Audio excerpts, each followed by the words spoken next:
My name is Adrienne B. Haynes, and I am a community advocate, entrepreneur, and attorney.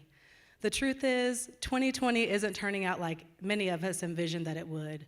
We've had great loss, we're facing complex issues at scale, and we have an opportunity to grow together or continue to grow apart. For us to begin recovery and rebuild as a global community, it's going to take much more than one election or one regional policy shift. Today, I'd like to share a model I've found that, when implemented, can help us begin to create systemic solutions and strategies at a neighborhood level using collective vision, innovation, and relationship. Before I became an attorney, my original career goals were to be a camp director and community center.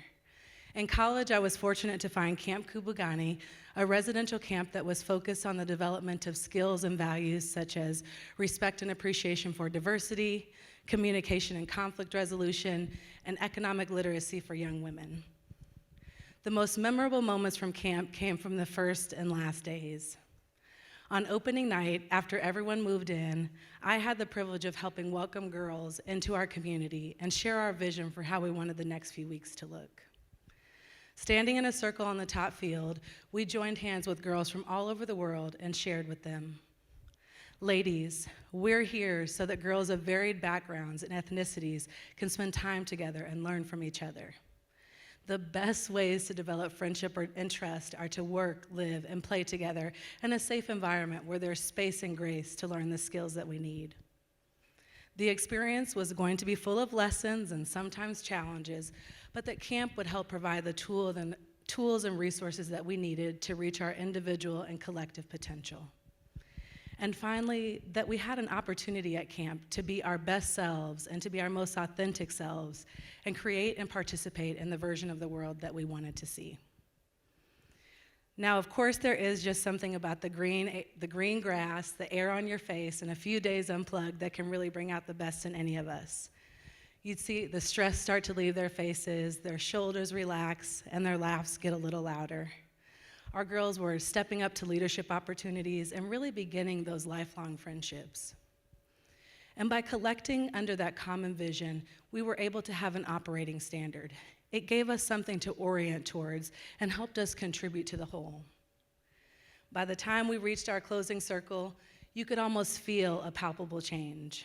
What was a circle of strangers just a few days ago was now a circle of camp family. By leaning into that collective vision, we were able to learn and lead together, deepen our relationships, and leave changed. Since my time at camp, the focus of my work has been to aid in the creation of sustainable business and transferable wealth strategies for historically underestimated communities. I'm fortunate to do this work through Seed Law, my business law firm, and Seed Collective, a consultancy. I have continued to witness the transformative power of a clear vision and working with entrepreneurs, incubators, and ecosystems, as well as now neighborhoods and place-based communities. The definition of vision is the ability to think about or plan the future with imagination or wisdom. A clear vision can help a company grow from a small business into a major employer. It can help a nonprofit organization effectively stand in the gap and provide consistent services to those most in need. A clear vision can help a whole city unite in a quest to take care of those who are most vulnerable, redefine complex issues like policing, or strive to become the most entrepreneurial and inclusive city in the country. When activated at a neighborhood level, this collective vision has the power to transform entire regions. Over the last 3 years, I've been fortunate to work with organizers and leaders to co-develop a model that allows us to activate and organize around local voice and culture, better identify a region's strengths, capitals, and opportunities, host and creatively engage with both internal and external partners, and outline an actionable plan for development and reinvestment. Through an Innovator in Residence Fellowship at the Kauffman Foundation, my colleagues and I were invited to explore, develop, and test uncommon solutions that could reduce barriers to entrepreneurship so that everyone, regardless of background, could more easily take risks, achieve success, and give back to their communities. Well, with the community work I had done in the past, I knew that with this charge, whatever I could or might propose wouldn't be nearly as powerful as what communities might propose for themselves.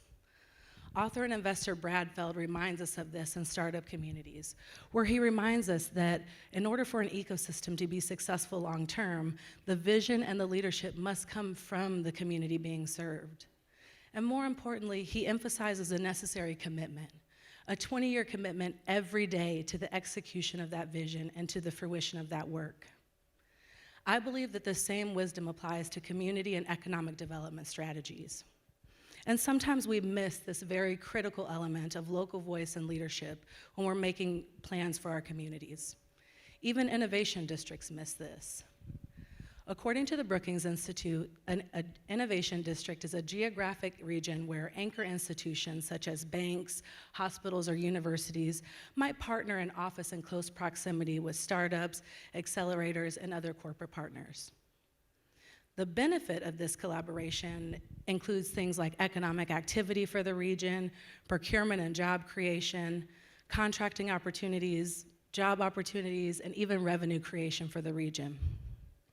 The Brookings Institute research also shows us that almost 50% of these districts are located in or near distressed communities. But the hindsight reports say that local residents remain largely disconnected from the opportunities that an innovation district might create. What might happen in our communities if we equipped our most invested stakeholders, those who are already there, to develop the vision for where we want to be 5, 10, or 20 years from now?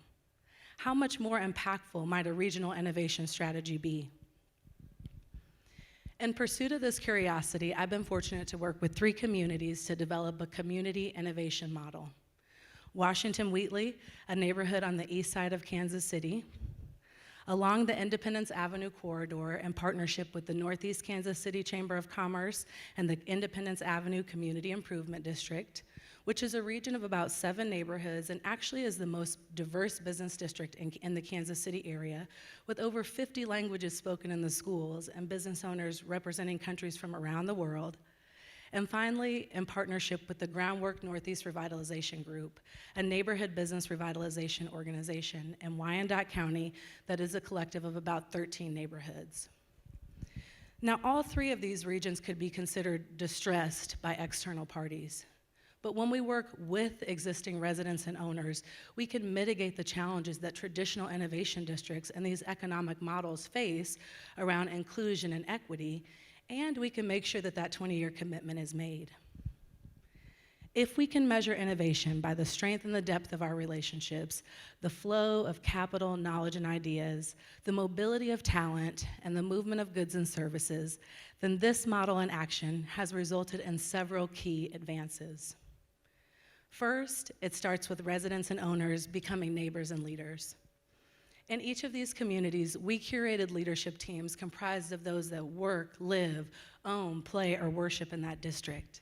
And by coming together, we could bring all of our perspectives and experiences into the work and minimize the silos that naturally happen in community. So what started as a circle of strangers quickly became a neighborhood family. And for over a year, we did life together and really developed those foundations around trust, friendship, and respect. And discussing the healthy indicators for a thriving community, Community Council member and now Neighborhood Association President Chris really emphasized the importance of this meaningful connectedness. To be so connected to your neighbors that if you had a bad day and you were standing out on your front porch, someone might see you and inquire after you. These tenets of genuine connection, neighborly compassion, and individual and social capital became integral in our model. With these tenets at our foundation, it's easier for us to embody the principles in Kauffman's Declaration of Interdependence and to really ask and apply that lasting livelihoods test, which asks, how can this economic development strategy be altered so that everyone, including those on the margins, may not only benefit from it, but participate in its design? And just like at camp, with this collective vision, individuals and families are able to deepen relationships, learn and lead together, and effectively model the kind of world that we want to see. It looks like communities owning and sharing their own story and data. Renowned TED speaker Brené Brown says that stories are just data with soul. Well, something powerful happens when communities are able to tell their own story and author their own data, instead of being given this information or labels from external parties. Inspired by the Aspen Institute's 8 capitals of wealth analysis, we mapped 10 different capitals present in each of our communities and really began to ask, what do we have and what do we want? Together, we highlighted over 2,500 different capitals in our region, and we included things like community art exhibits, secret peach orchards and green space, vacant lots in a neighborhood, and all of the active businesses in a district. We mapped this information using geography information systems and collected this information using the institutional and cultural knowledge of our community council members, as well as observations from our block-by-block walking and driving tours. With this knowledge and intentionality, neighborhood priorities and voices can begin to emerge and their priorities elevated. One of our participating urban planners, after reviewing the data that we had collected, said they'll never be able to tell us that there's nothing to do here or we don't have anything ever again. It looks like active and inclusive leadership in regional planning. With research and relationships, neighborhoods and leaders are better equipped to not only interact with, but become key decision makers in their neighborhood. In Washington Wheatley, for over a year, we gathered around a family's dinner table, kids and elders alike, and hosted business owners, policymakers, and experts in each of our capital categories. We met with artists and business owners, bankers and investors, librarians, educators, and spiritual leaders. We met with real estate development professionals to understand how we could restore and rebuild after years of blight or activate incentives like opportunity zones. We talked about generational wealth planning using estate planning tools. And we met with elected officials and staff at a city, state, and federal level to understand how policy could reinforce a neighborhood's vision for innovation. Elected officials on both sides of the aisle sat down with us for dinner, shoulder to shoulder with their constituents, shared information, and reviewed our data. These are the kind of relationships that can help redistribute neighborhood revenue, increase property and business ownership, and create economic opportunity. Over time, this model in action looks like communities transformed. We know that with the right mix of tools, access, relationship, and research, our neighborhoods can generate the most sustainable solutions to even our most complex issues. This model allows formal and informal leaders to develop the core competencies necessary to be a systems leader. 1, the ability to see the larger system. 2, the capacity to foster reflection and more generative conversation. And 3, the ability to shift from reactive problem solving to co-creation of the future. This is going to be critical for us going forward. When our world slowed at the news of coronavirus, neighborhoods that had already been working together were able to quickly activate, developing food banks and bartering programs, planting victory and persistence gardens, and supporting buy bodega campaigns to help local small businesses stay open. They made sure people knew where to vote, organized learning pods, and made sure that everyone from our students to our seniors were taken care of and making the switch to online grocery delivery okay. I'm happy to report that in our initial 3 communities, the unique solutions proposed are still helping to connect leaders and advance innovation. And now we'll be working with another 5 communities to help them articulate their clear vision for community-driven development. As a global village, this time in our world gives us another opportunity to plan for, imagine, and participate in a more equitable way forward together. It takes a village to raise a child, and this time has emphasized how complex and how much time and effort that really takes. And if we begin to employ strategic models now at a neighborhood level, we can change the tide for generations of children. As one of our participating leaders said, it may not be us walking the streets of our neighborhood 20 years from now. It will be our children. The truth is, this is going to take time, a concerted effort, and much more than one passionate group to lead our recovery. It will take all of us in a focused and concerted effort. But be encouraged. The best ways to develop friendship and trust are to work, live, and play together in an environment where we give each other the space and the grace to learn the skills that we need. This experience is going to be full of lessons and even challenges, but together we can maximize our individual and communal potential.